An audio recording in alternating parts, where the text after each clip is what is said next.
berani jalan sendiri, sertamu itulah doaku. Ajarku merendahkan diri, menurut firman-Mu ya hari. Jadikan pelita dalam kelas, mencari domba yang sesat. Itulah kerinduan jiwaku.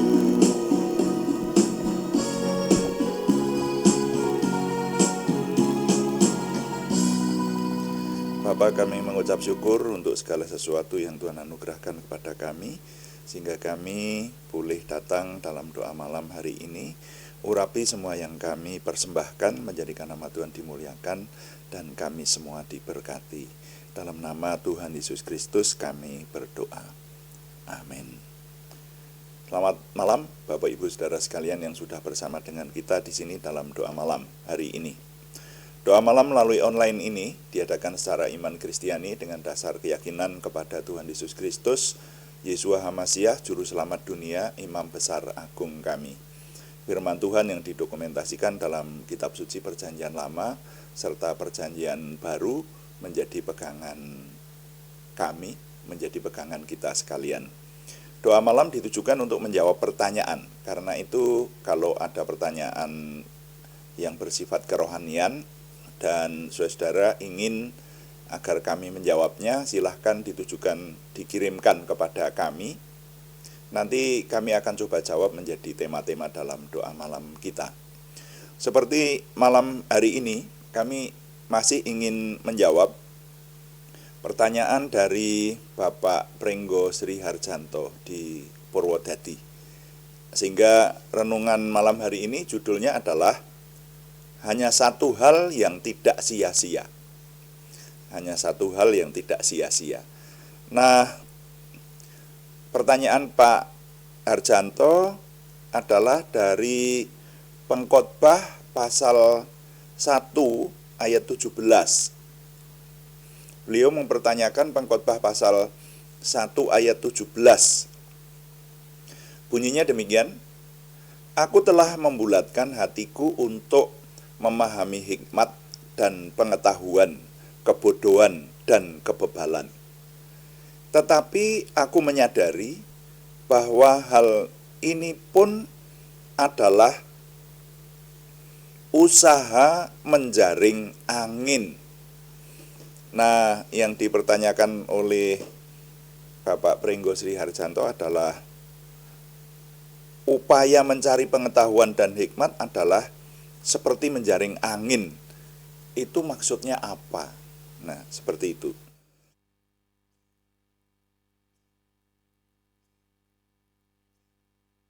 Nah, kita harus mengerti arti dari menjaring angin dulu. Menjaring angin itu artinya sia-sia, saudara. Tidak akan berhasil. Percuma, sia-sia saja, membuang-buang waktu, tidak akan berhasil. Ya satu hal artinya sia-sia begitu. Nah, tapi di sini upaya untuk mencari pengetahuan dan hikmat, kenapa dikatakan hal yang sia-sia?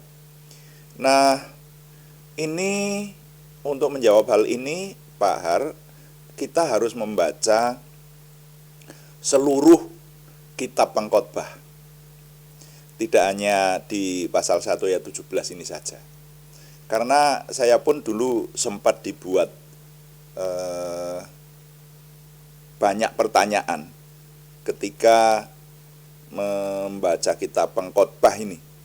Karena nanti begini, di pasal 1 itu sudah mulai, lalu nanti pasal 2 itu dituliskan, dinyatakan banyak kesia-siaan. Jadi apa yang dilakukan, hikmat, kebodohan adalah sia-sia. Kemudian usaha, jerih lelah manusia itu sia-sia. Itu ada di pasal berikutnya toh. Ya. Lalu kekayaan adalah sia-sia. Gitu. Jadi bahkan di Pengkhotbah pasal 12 ayat 8 itu dikatakan segala sesuatu adalah sia-sia. Loh, ini bagaimana? Ini firman Tuhan kok bicara begini. Iya toh? Pengkhotbah pasal 12 ayat 8. Kesia-siaan atas kesia-siaan. Kata pengkhotbah, segala sesuatu adalah sia-sia. Nah, begitu. Jadi itu memang menjadi pertanyaan banyak orang. Termasuk pertanyaan saya waktu itu. Lah terus yang tidak sia-sia apa? Kan begitu. Karena dikatakan seluruh yang dilakukan manusia di bawah matahari, dikatakan seperti itu semuanya sia-sia. Saya cukup lama merenungkan hal ini, Pak Har. Dan berulang-ulang saya membaca kitab Pengkhotbah. Nanti kalau Bapak membaca secara keseluruhan, itu akan mendapati banyak hikmat di situ. Akan didapati banyak pemahaman akan apa yang dikehendaki Tuhan. Ya. Tapi kalau yang saya dapatkan, memahami kitab Pengkhotbah itu tidak bisa dipisahkan dengan 2 ayat terakhir. Jadi seluruh apa yang dikatakan oleh Pengkhotbah itu kesimpulannya adalah di 2 ayat terakhir, yaitu pasal 12 ayat yang ke-13 dan ke-14. Nah, ini kesimpulannya di sini. Nanti kalau kita membaca ayat ini, nanti kita memahami apa yang dimaksud dengan bahwa upaya mencari pengetahuan dan hikmat adalah seperti menjaring angin. Itu nanti kita bisa memahami. Saya berharap kita semua bisa memahami. Pengkhotbah pasal 12 ayat 13 menyatakan demikian. Akhir kata dari segala yang didengar ialah, perhatikan kalimatnya ini. Akhir kata dari segala yang didengar ialah, takutlah akan Allah dan berpeganglah pada perintah-perintahnya, karena ini adalah kewajiban setiap orang. Karena Allah akan membawa setiap perbuatan ke pengadilan yang berlaku atas segala sesuatu yang tersembunyi, entah itu baik, entah itu jahat. 2 ayat terakhir ini penuh makna. Coba kalau kita perhatikan. Akhir kata dari segala yang didengar. Nah, jadi segala yang dijelaskan tadi dari pasal 1 sampai pasal 11 12 ini itu hanya satu yang ditekankan di sini. Takutlah akan Allah dan berpeganglah pada perintah-perintahnya. Karena ini adalah kewajiban setiap orang. Jadi takut akan Tuhan itu sudah pernah kita renungkan ya. Takut akan Tuhan itu kalau dalam bahasa Jawa ajrih asih. Jadi takut yang dengan kasih, ya, tidak seperti takutnya kepada polisi atau takut kepada hantu, tidak seperti itu. Tapi ajrih asih, takut tapi ada rasa respect, hormat di situ, ya, dan mengasihi Tuhan, ya, dalam hal ini. Takutlah akan Tuhan. Karena dikatakan di situ ini kewajiban. Kewajiban itu di atas keharusan. Kalau itu tidak dilakukan oleh setiap orang, orang akan celaka, menurut ayat ini. Karena Tuhan akan membawa ke pengadilan atas hal-hal yang bahkan tersembunyi. Ya, jadi nanti akan ada pengadilan Tuhan. Nah, makanya orang yang memiliki rasa takut akan Tuhan, itu orang yang percaya bahwa nanti akan ada pengadilan Tuhan, seperti itu, saudara-saudara.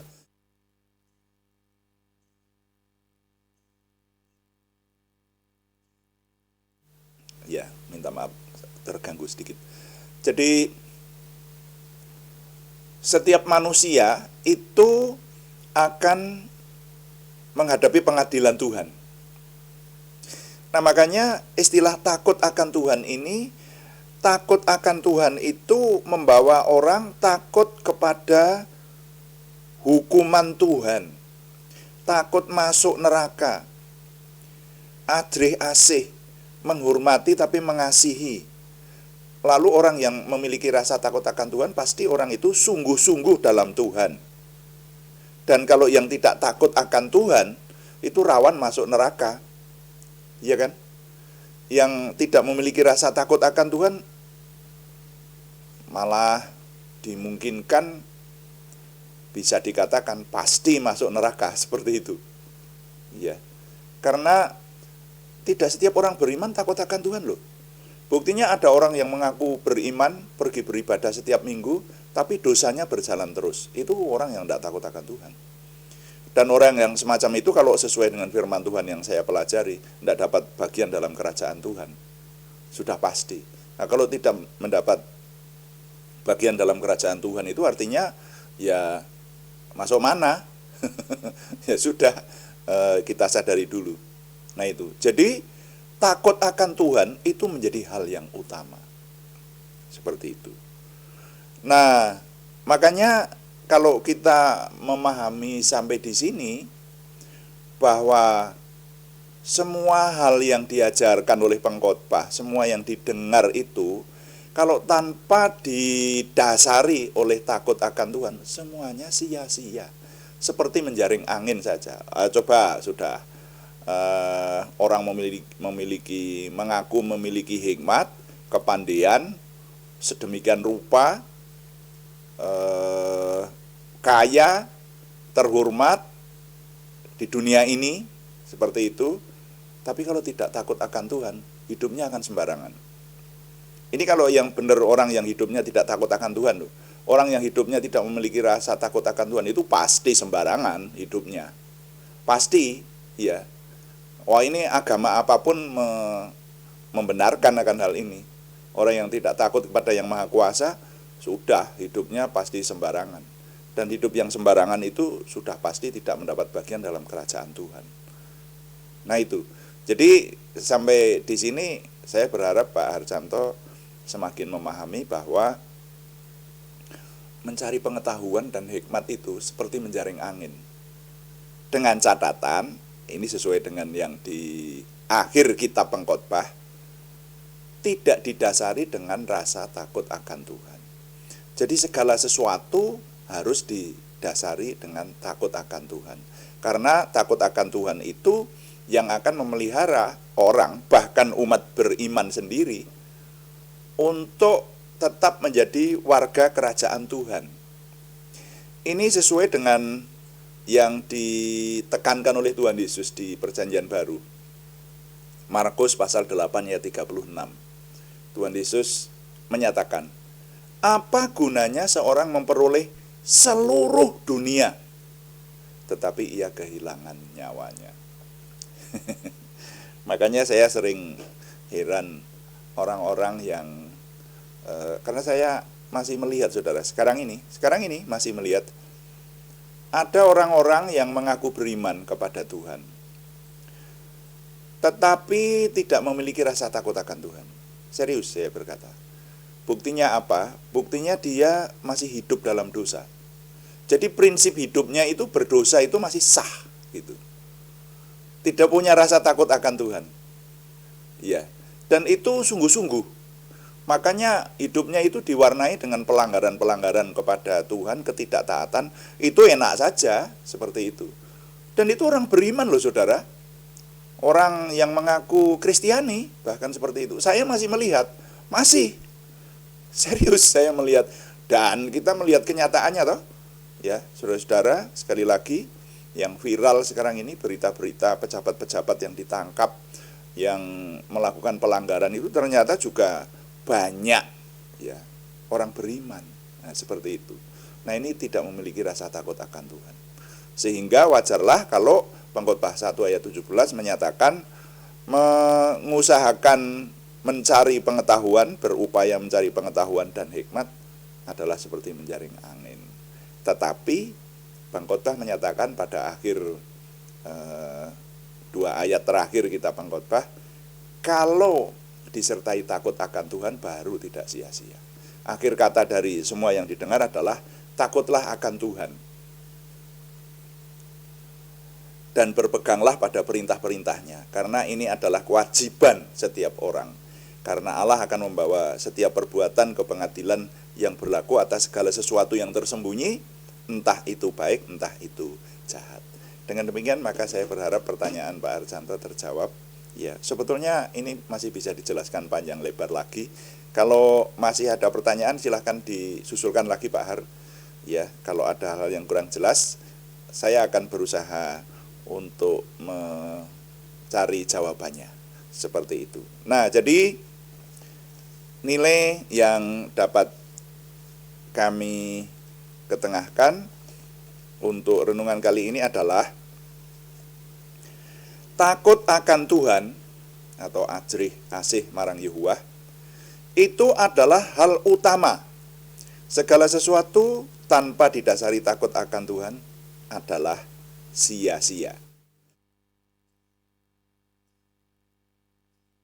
Sekali lagi, takut akan Tuhan atau ajrih asih marang Yehuwah itu adalah hal utama. Segala sesuatu tanpa didasari takut akan Tuhan adalah sia-sia. Tuhan dipuji. Mari kita berdoa sesuai dengan yang Tuhan firmankan. Bapa kami yang di surga, dikuduskanlah namamu, datanglah kerajaanmu, jadilah kehendakmu di bumi seperti di surga. Berikanlah kami pada hari ini makanan kami yang secukupnya, dan ampunilah kami akan kesalahan kami, seperti kami juga mengampuni orang yang bersalah kepada kami.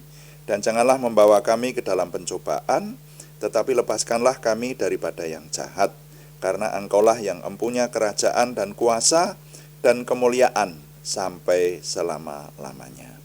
Tuhan, berkatilah kami dengan berlimpah-limpah, perbuatlah sesuatu yang besar dalam hidup kami, dan itu jelas berasal daripadamu. Tambahkanlah pengaruh dan kesempatan kami bagimu, berikanlah kami suatu perasaan akan hadiratmu dan petunjukmu senantiasa, jagai dan lindungilah kami, supaya tidak jatuh dalam perangkap setan. Dalam nama Tuhan Yesus Kristus kami berdoa. Amin. Demikian doa malam hari ini, dan kami memberitahukan bahwa doa malam dilaksanakan setiap hari pada jam 6 atau jam 18 waktu Indonesia Barat. Juga ada doa pagi pada hari-hari yang sama, Senin sampai Sabtu, pada jam 5 pagi, hanya temanya berbeda. Ya, yang doa pagi itu meneliti seluruh isi Alkitab dan kita merenungkannya. Terima kasih kepada semua yang sudah memberikan dukungan.